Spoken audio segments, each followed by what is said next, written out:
आलू से हम हिंदुस्तानियों का रिश्ता इतना गहरा है कि मानो ये सब्जी नहीं हमारे घर का फैमिली मेंबर हो जो हर सिचुएशन में हमारे साथ होता है। पूरी दुनिया में लगभग 4000 तरह के आलू पाए जाते हैं, जिसमें से कुछ ही आलू ऐसे होते हैं जिसका खाने के रूप में इस्तेमाल किया जाता है। क्या आपने कभी सोचा है कि इतने अलग अलग तरह के दिखने वाले आलू मार्केट में मिलते हैं, तो आखिर इसमें से बेहतर कौन सा है? आलू वजन बढ़ाता है या घटाता है? खासकर अगर आप आलू को चावल या रोटी के साथ खाते हैं तो इससे शरीर में होता क्या है? कहने को तो बहुत से लोग ये भी कहते हैं कि आलू दिल और दिमाग के लिए अच्छा होता है। कुछ लोगों का मानना है कि आलू वजन बढ़ाता है और कुछ लोग वजन घटाने के लिए आलू खाने की सलाह देते हैं। लेकिन आखिर इनमें से सच क्या है? यहाँ ये समझना जरूरी है कि कुछ पोषक तत्व जो हर आलू में मौजूद होता है, फिर आपने किस वैरायटी का आलू खरीदा है उस हिसाब से भी इसमें पोषक तत्वों की मात्रा घटती और बढ़ती है। फिर जब आप आलू को पकाते हैं तो इससे भी उसमें मौजूद पोषक तत्व में बदलाव आता है और पकाने के बाद आप आलू को जिस तरह के खाने के साथ खाते हैं उसी हिसाब से इसका शरीर पर असर होता है। और सबसे हैरान कर देने वाली बात यह है कि आलू को गर्म खाने से उसका शरीर पर अलग तरह से असर होता है और जब आप आलू को ठंडा करके खाते हैं तो वो शरीर में अलग तरह से रिएक्ट करता है। इसलिए आलू फायदा करता है या नुकसान समझने के लिए आलू खरीदने से लेकर उसे पकाने और खाने सभी बातों को समझना बहुत जरूरी होता है।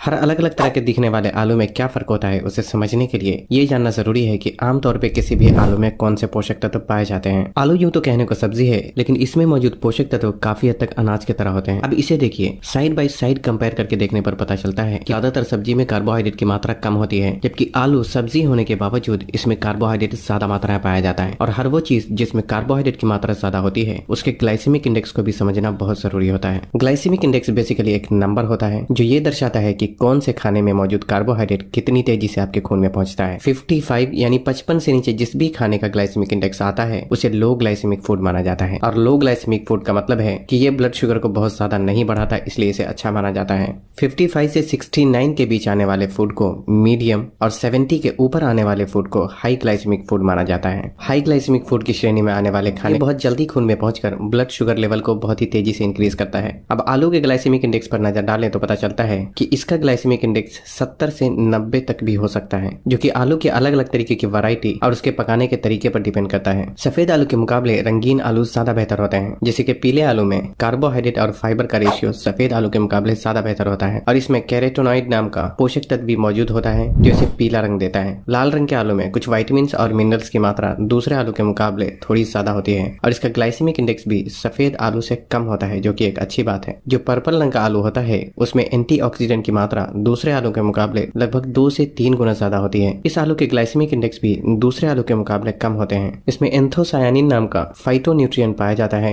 जो कि इसे पर्पल रंग प्रदान करता है। इसके अलावा कुछ आलू ऐसा भी होता है जिसका कुछ हिस्सा हरे रंग का होता है, और ऐसा इसलिए क्योंकि कुछ सिचुएशन में आलू एक टॉक्सिक केमिकल प्रोड्यूस करता है जो कि शरीर में ज्यादा मात्रा में जाने से ये शरीर को नुकसान पहुंचा सकता है। इसलिए हरे रंग के धब्बे वाले आलू को कभी भी नहीं खरीदना चाहिए। और अगर आपके घर में पहले से इस तरीके के आलू मौजूद हैं तो उसका हरा रंग वाला हिस्सा को काट कर निकाल दें और फिर आपको बाकी के हिस्से को पकाने में इस्तेमाल करना चाहिए। कुछ अंकुरित आलू भी मार्केट में देखने को मिलते हैं और कभी कभी घर में रखा आलू भी नमी के संपर्क में आकर अंकुरित होने लगता है। अंकुरित होने का मतलब यह है कि आलू में से धीरे धीरे पौधा निकलने लगता है। अगर आलू के अंदर से निकला हुआ अंकुरन बहुत ही छोटा हो तो उस हिस्से को काट कर निकाल दें और बाकी के हिस्से को पकाकर इस्तेमाल किया जा सकता है। लेकिन अगर आलू में निकले हुए अंकुरन साइज में बहुत बड़े हो तो ऐसे आलू का आपको इस्तेमाल नहीं करना चाहिए, क्योंकि जैसे जैसे आलू के अंदर से निकलने वाला अंकुरन बड़ा होता है वैसे वैसे आलू खुद अंदर से सड़ने लगता है और उसमें बैक्टीरिया जन्म लेने लगते हैं जो कि शरीर में जाकर आपको नुकसान पहुंचा सकता है।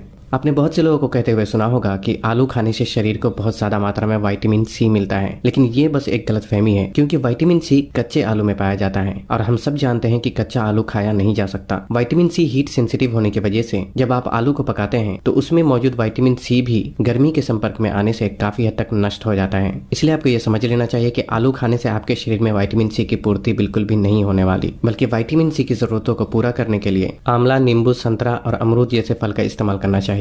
आलू में पोटेशियम, फाइबर और विटामिन B6 भी ठीक ठाक मात्रा में पाया जाता है, और अगर आलू का छिलका निकाल देते हैं तो पोटेशियम और फाइबर भी काफी मात्रा में बाहर निकल जाता है। इस बात से ये समझ में आता है कि आलू में वैसे तो पोषक तत्वों की मात्रा होती है, लेकिन जिस तरह हम उसे खाते हैं उसमें पोषक तत्वों की मात्रा बहुत ज्यादा नहीं होती। इसके अलावा आलू को गर्म खाते हैं या ठंडा, इस बात से भी बहुत ज्यादा फर्क पड़ता है। दरअसल आलू में जो कार्बोहाइड्रेट होता है वो रेजिस्टेंस स्टार्च के रूप में मौजूद होता है, जो कि नॉर्मल कार्बोहाइड्रेट के मुकाबले ज्यादा बेहतर होता है, क्योंकि ये बड़ी आंत में जाकर ब्रेक डाउन होता है और फिर खून में पहुंचता है। लेकिन जब आलू गर्म होता है तो उसमें मौजूद रेजिस्टेंस स्टार्च नॉर्मल कार्ब में बदल जाता है, और जब आलू फिर से ठंडा होता है तो नॉर्मल कार्बोहाइड्रेट फिर से रेजिस्टेंस स्टार्च में बदल जाता है। इसलिए आलू को ठंडा करके खाना ज्यादा बेहतर होता है। आलू को अलग अलग तरह से पकाने से उसका शरीर पे असर भी अलग अलग तरह से होता है। आलू को फ्राई करके खाना सबसे गलत तरीका माना जाता है, जैसे कि पोटैटो चिप्स और फ्रेंच फ्राइज वगैरह। वहीं आलू को हाई फाइबर और हाई प्रोटीन फूड के साथ खाना सबसे सही तरीका होता है, जैसे कि आलू को किसी सब्जी के साथ पकाकर खा सकते हैं, जहां आलू कम और सब्जी की मात्रा आपको ज्यादा रखनी चाहिए, या नहीं तो